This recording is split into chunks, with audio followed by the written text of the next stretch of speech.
오늘은 복음 묵상 88번째 시간으로 자신의 긍휼로 진노를 오래 참으시는 하나님이라는 제목으로 함께 말씀을 나누겠습니다. 함께 보실 말씀은 로마서 9장 22절 말씀입니다.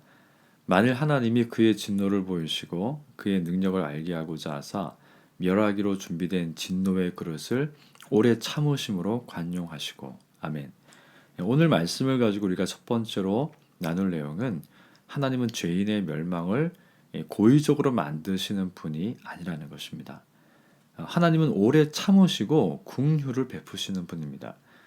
특히 하나님의 인내심은 마지막 진노의 그릇이 준비되었다 할지라도, 여기서 말하는 마지막 진노의 그릇은 마지막 최후 심판을 이야기합니다.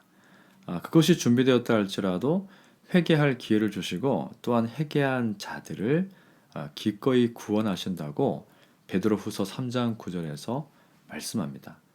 그래서 멸하기로 준비된 이라는 뜻은 하나님의 인내와 긍휼을 무시하고 결국 심판에 이른, 자기의 오만함과 완악함 때문에 심판에 이른 죄인들의 마지막 상태를 말한다는 것을 알 수 있습니다. 그렇다면 우린 두 번째로 왜 하나님은 누구는 택하고 누구는 택하지 않았습니까? 라고 질문할 수 있습니다. 선택을 받지 못한 것은 하나님의 책임이 아닙니다. 이것은 완전히 잘못된 논리인데, 하나님은 모든 사람이 죄인인 상태에서 멸망할 수밖에 없었지만 하나님의 완전한 사랑과 의 안에서 자신의 마음에 합한 자 일부를 구원하셨습니다. 죄인들 중에서 조금 나은 사람들을 택하신 것이 아니라 모든 불의한 자들 가운데 오직 하나님의 은혜로 구원할 자를 택하셨습니다. 그러므로 구원의 은혜는 자랑될 수 없고 바뀌지도 않으며 하나님에 의해서 완성됩니다. 그러나 멸망당하는 사람은 하나님이 버리셨기 때문이 아니라 그 자신의 본래의 죗값으로 죽는 것입니다.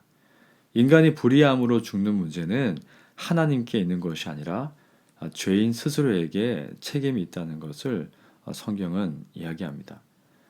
세 번째로 우리가 알아야 될 것은 우리는 지금 은혜의 시대를 살고 있다는 것입니다. 이 그리스도의 십자가의 죽음과 부활은 진노의 그릇을 향해 다름박질하는 죄인들에게 유일한 소망이 됩니다. 택함을 입은 자들은 복음을 듣고 자신의 죄를 회개하고 삶을 돌이키며 하나님의 자녀가 되어서 자녀로서 합당한 삶을 살게 됩니다. 이 모든 구원의 과정은 사람의 선택이나 받아들임의 의지에 있지 않고 전적인 하나님의 은혜의 결과이기 때문에 아무도 자랑할 수 없고 또한 온전히 구원이 완성될 수밖에 없는 이유가 됩니다.